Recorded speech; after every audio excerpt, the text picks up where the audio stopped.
نەتەوەی کورد یەکێک لە نەتەوە هەرە کۆنەکانی ڕۆژهەڵاتی ناوەڕاستە و تا ئەو جێیەی مێژووە بیری دێ نیشتەجێی کوردستان بووە و هەروە لە ئێستاشدا بوونی هەیە.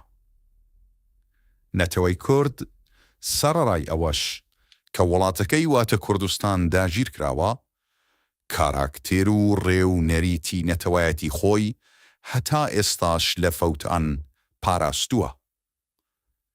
کوردستان لە گشت کات و زەمانێکدا ناوچەیەکی گرنگ و بەرچاوی ڕۆژهەڵاتی ناوەڕاست پێناسەکراوە. گومانی تێدا نییە جگە لە سامانی ژێرزەوی و سەرزەوی کوردستان، هەڵکەوتووی کوردستان لە ڕوانگەی استراتیژیکیەوە بۆتە هۆی ئەوەی کە چاوی تەماحی وڵاتانی داگیرکەری دەوروبەر و دەسەڵاتە زلهێزە خاوەن بەرژەوەندەکان بێت و هەوڵیان داوە بیکەنە پێگە و بنکەی خۆیان. داگیرکەرانی کوردستان، فارس و تورک و عەرەب سنوورەکانیان لەسەر خاکی پیرۆزی کوردستان داڕشتووە و تا ئێستاش کوردستان لەژێر گەماڕۆی ئەوان داماوەتەوە. سەرەڕای هێرشی یەک لە دوای یەکی وڵاتانی گەمارۆدەر بە مەبەستی داگیرکردنی ئەو ناوچە گرینگە، کوردستان کەم تا زۆر بەرهەڵستی داگیرکەران بۆتەوە و خۆی لە فەوتان پاراستووە.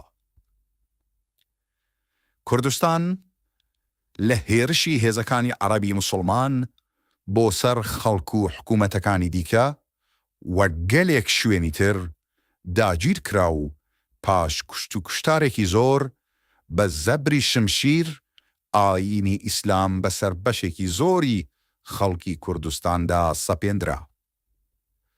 لەبەرهەمدا وڵاتەکەی سنووری جارانی لەدەستنا و خرایە سەر ئیمپراتوری ئیسلام. ئەو ڕووداوە بەڕادەیەک گرنگ و کارەگەر بوو کە شوێنەوارەکەی ئەو ڕۆژ پاش 1000 ساڵ هێشتا هەر دیار و بەرچاوە.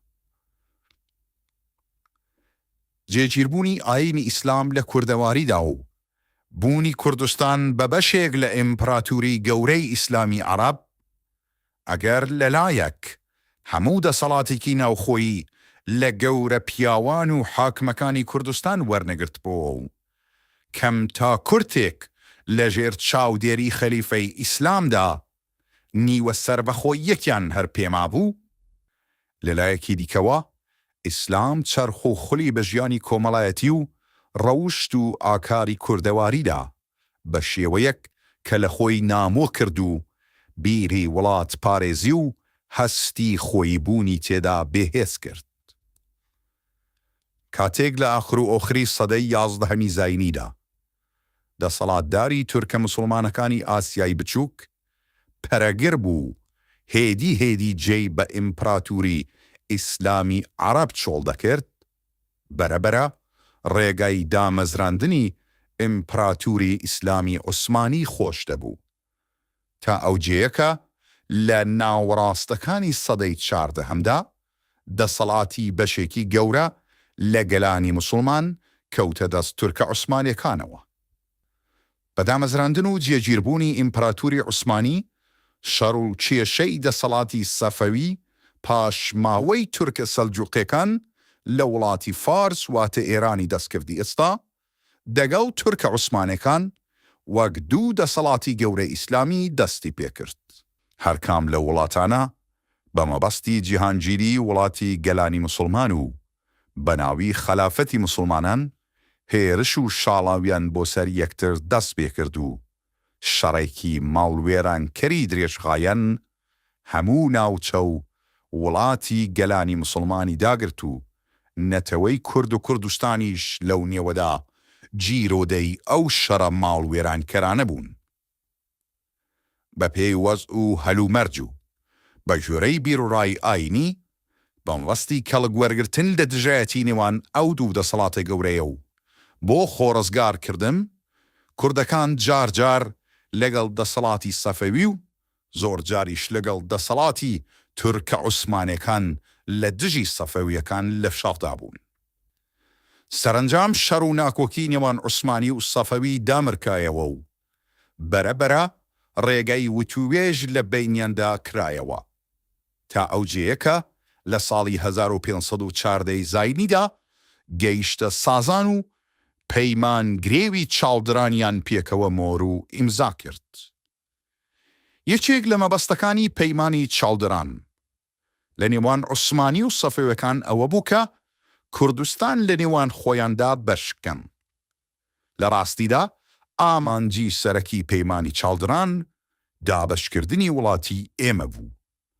لەو دەمەوە کوردستان بۆ جاری یەکەم بەکردەوە دابەشکراوە و نەتەوەی کورد نیری کۆیلەتی و ژێر دەستی سەفەوی و عوسمانی کەوتە ئەستۆ. لەو دەمەوە کە کۆلۆنیالیزم سەری هەڵداوە و جیهانی لەناو خۆدا بەشکردووە و پاشان جێی خۆی داوە بە ئیمپریالیزم و ئێستاش زلهێزانی خاوەندە سەڵاتی جیهانی، لەو کاتەوە کوردستان بۆتە بەشێک لە بازار و مەیدانی کۆلۆنیالیزم و وڵاتە میراتگرە زلهێزەکانی. هەر لەو سەردەمەوە نەتەوەی کورد بەگشتی و زەحمەت کێشانی کوردستان بەتایبەتی کە زۆرینەی نەتەوەی کوردیان لێ پێکاتووە خراونەتە ژێر سیستەمی نەتەوایەتیەوە. هاوکات لەگەڵ دابەشموونی کوردستان لە نێوان عوسمانی و سەفەویەکاندا خەباتی ڕزگاری خوازی نەتەوەی کورد دەستی پێکردووە. خەباتی ڕزگاری خوازی نەتەوەی کورد کە هەموو جارێ هەر بۆ ڕزگاری یەکجاری و سربەخۆیی هەڵگیرساوە لە سەرەتادا تایبەتمەندی خۆی هەبووە.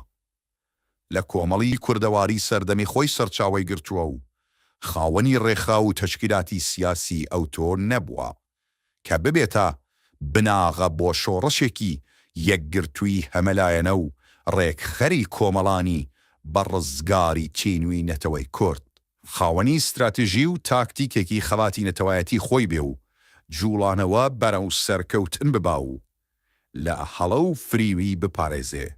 هەموو جارێ سەرڕای لە خۆبردووی و فیراکاری بێ سنووری خەڵکی کوردستان، جوڵانەوەی ڕزگاری خوازانەی کوردستان لە داگیرکەرانی کوردستان شکستی خوارد و لە خاک و خوێندا نوقم کراوە.